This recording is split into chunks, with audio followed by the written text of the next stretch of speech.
Meanwhile, down in Virginia, not only did the phony Abigail Spanberger fool all voters in Virginia into thinking that she's a moderate when her voting record is just as radical as Nancy Pelosi, AOC, and Kamala Harris, but the entire ticket swept into office statewide. And yes, that includes Jay Jones, the Democrat nominee for Attorney General, who it was revealed just a few weeks ago sent violent text messages to a fellow Republican in the House of Delegates saying that he wished other Republicans and their children and police officers would be murdered so that his political ideas would advance. And that data point right there, the fact that he did that, was not disqualifying to a majority of Virginia Democrats. They were fine with it. Take a look at the sad reality of what your Democrat neighbor thinks about violent political rhetoric as a tool to stop Trump Republicans. If you look at some of the questions over the Jay Jones texts and that scandal from text back to 2022 and how this is affecting the Attorney General's race there, possibility of a split ticket, we asked voters what best describes their opinion of those leaked texts. Almost half found them to be disqualifying. About 1 in 4 said they were concerning, but then another 1 in 4 said they weren't concerned or they hadn't heard enough about it. So we'll see how they cast their vote when those numbers start to come in. We saw how they cast their vote, and Jay Jones won by 5 points over an incumbent Attorney General, Jason Miyares. That's the reality. Imagine living in Virginia right now, knowing that your neighbors with the "hate has no home here" sign on the front yard is just fine voting for somebody who wants you dead, who wants your children dead. That's disconcerting to say the least, isn't it? A little bit more analysis on that from Hogan Gidley from the first Trump administration. 51% of the people in Virginia just said they want someone to be their attorney general, the top law enforcement official, who said he wanted the Speaker of the House in Virginia to be murdered and Republican children to be murdered. Let that sink in about just how dark of a landscape that paints. Yeah, it's a dark landscape, all right. Even darker, again, is the fact that not one Democrat on the ticket in Virginia or anywhere else in the country would call on Jay Jones to remove himself from the race. Yes, Jay Jones is the one who did it and said it and texted it and thought it in the first place, but every other Democrat thought that it was acceptable. That's the world we're living in right now. Let me just say something. They've kind of lost the moral high ground, the Democrats have, on a whole lot of things. First of all, it was only 10 years ago where if you called them socialist, they would get all uppity and in your face and defensive. That's not true. We're not socialists. We just think government has a role in making people's lives better. And now the actual socialists proudly win. And the rest of them all embrace him. And when asked what's the difference between a Democrat and a Democrat socialist, they cannot give you an answer. Try it. I've done it many times. There's no answer. Because there is no difference. It's who they are. But they're embracing it at least. They're not denying it. They're not getting defensive. They're not pointing fingers. They will lie about it a little bit like Abigail Spanberger did in Virginia. But they've sort of lost the moral high ground on that. How dare you call me a socialist? No. We will dare because it's exactly who your party is. Just look at who you elected in your biggest, most populous Democrat city. They've also lost the moral high ground on this whole idea of outrageous, disqualifying political rhetoric. You know, it was just 1 year ago, when the Republican nominee for governor in North Carolina was shamed out of the race. I mean, he stayed in, but he lost by 15 points in a state where Trump the same year won by 3 points, which means that Trump voting Republicans in North Carolina voted for Trump for president and then did not vote for the Republican nominee. And why? Because there were messages and statements on social media and text messages of a sexual and violent nature that were exposed. And they weren't even as horrible as what Jay Jones just did in Virginia. Now, that's North Carolina, one state away, and that was 1 year ago.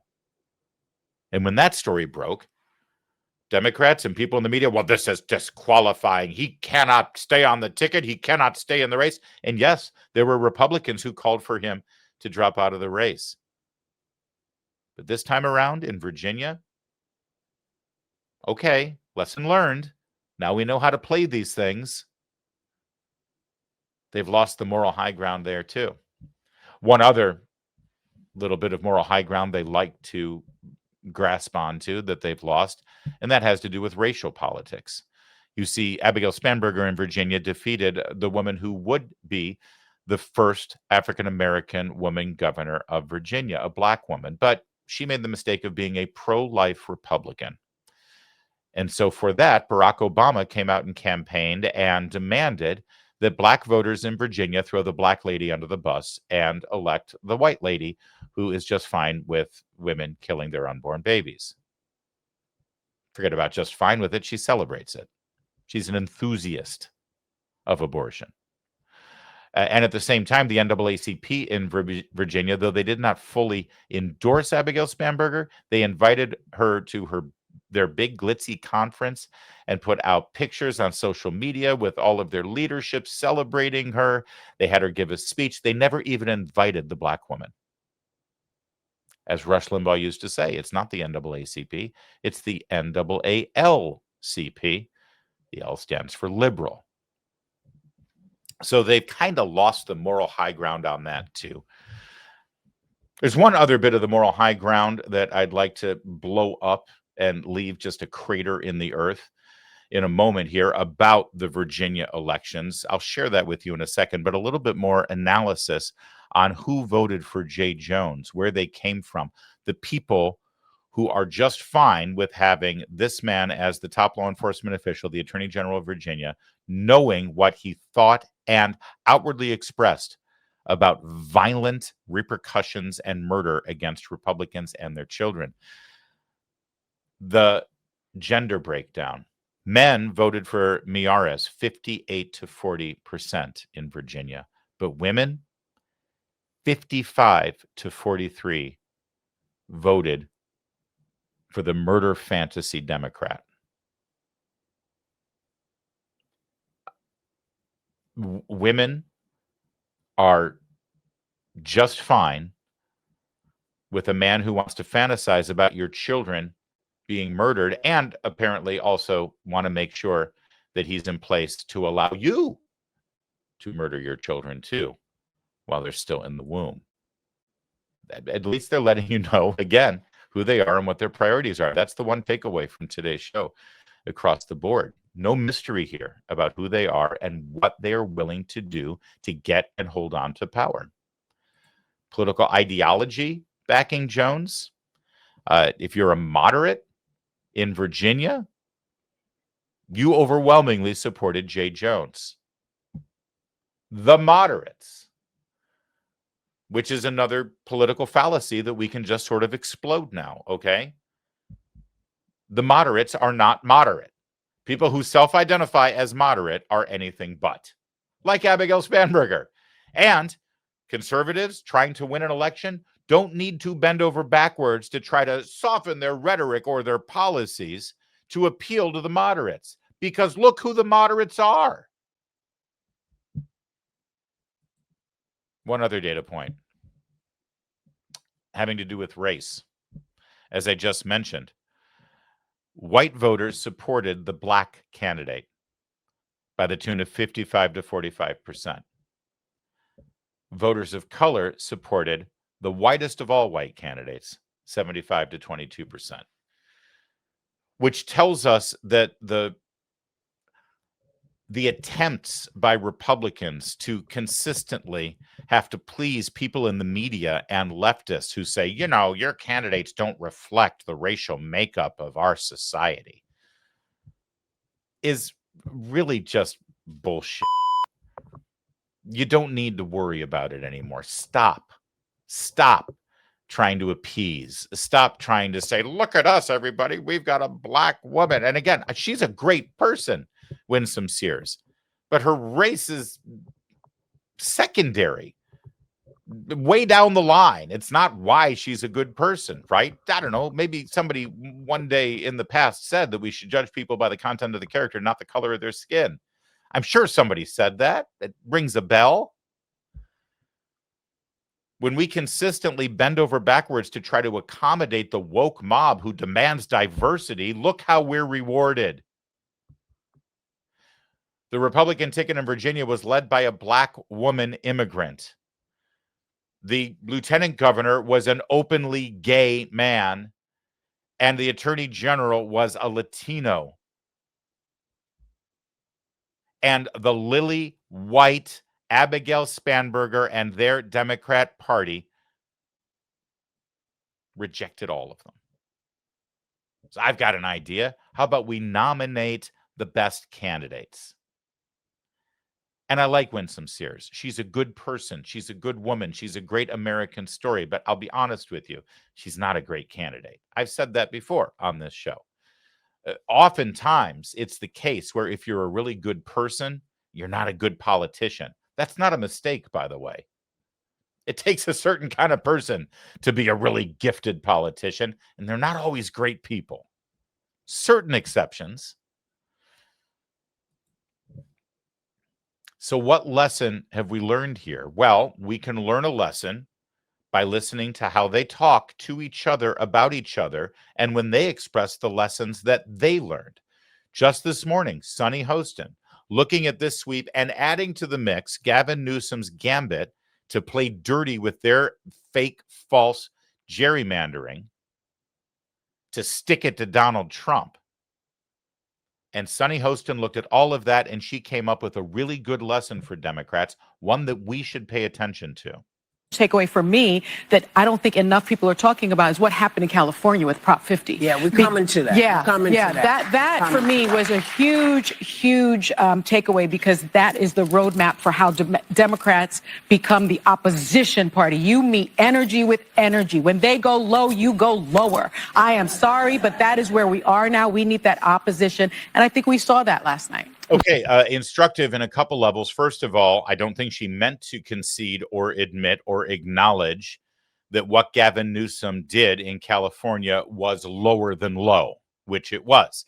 Gavin Newsom, as governor of California, put together this special election off-year proposition ballot initiative to specifically go out of their way to circumvent what California voters had already approved about their districting process with a bipartisan commission to handle it, and instead deliberately disenfranchised and removed the representation of millions upon millions of California Republicans, people that he's supposed to be the governor of. He looked at the map and said, yeah, we've got tens of, did you know that in California has more Republicans than any other state in the country?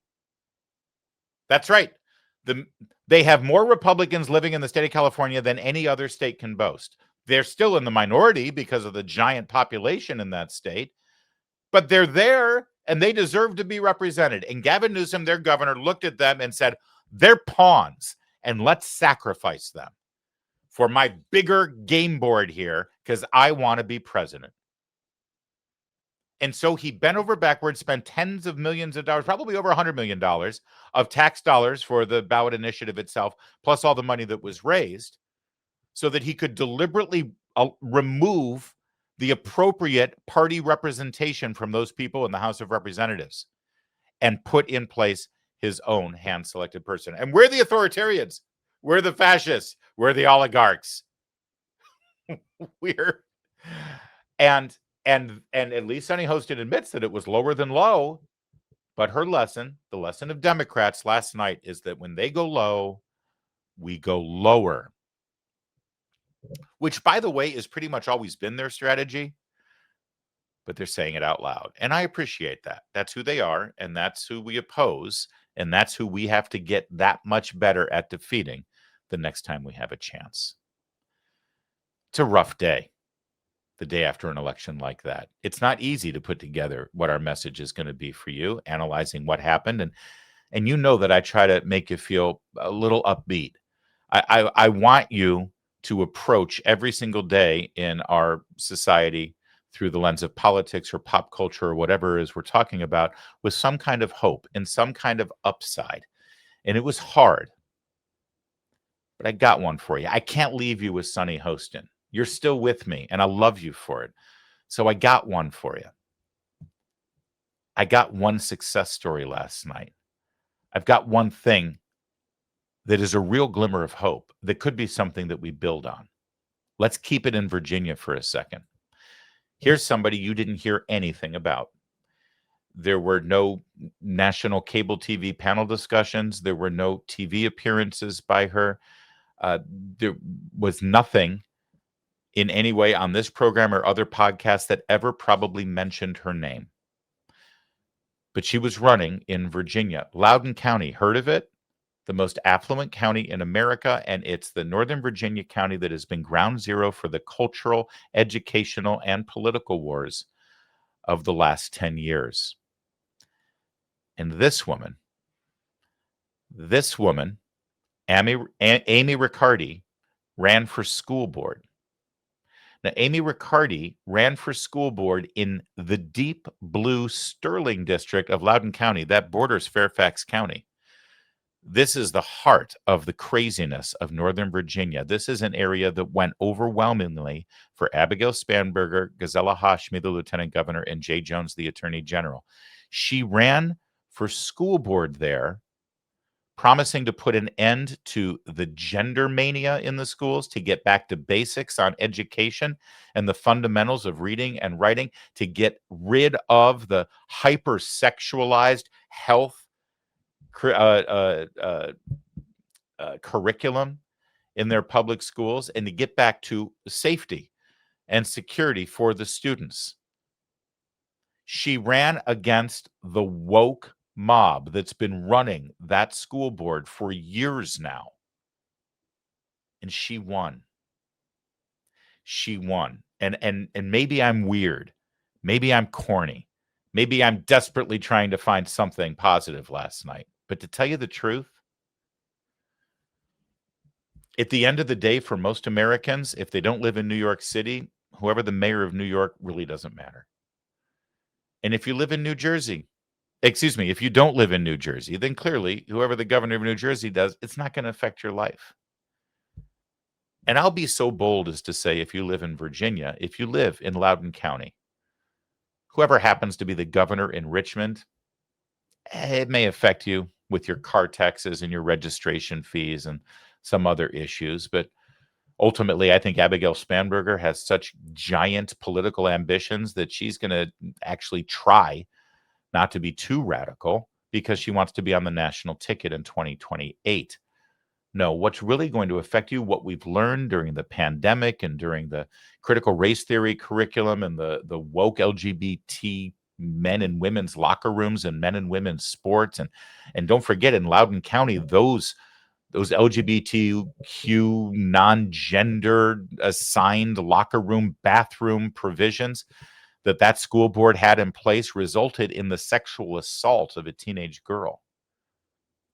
The people who are in charge of those policies, your schools, your kids' life every day from 8 a.m. till 3 p.m., that affects you. A motto that I've had in my public life as a political commentator since I started has been, what happens in your house is more important than what happens in the White House. It maddens me that we spent so much time, so much energy, so much money, so much focus, so much media time every 4 years on who's going to be sitting in the Oval Office, when ultimately, as important as it may be, what happens close to home really does affect your life in a much more tangible and fundamental way. It's how our society and our government and our Constitution has been structured. It's what our founders wanted. They didn't want you to worry about who was sitting in the White House. They wanted you to worry about the people in your neighborhoods that were affecting your house. That's where the focus needs to be. That's where the energy is. And that's my hope I'm taking away from last night. Amy Riccardi, she's my hope. She actually defeated a left-wing incumbent school board member, something really hard to do, someone who had the teachers union backing. And she won. That's Davy and Goliath. This is in a county where Abigail Spanberger won by over 20 points, and she got 51% of the vote for school board. And that's a real victory. And for me, for now, to keep myself off the ledge, it's going to have to be enough.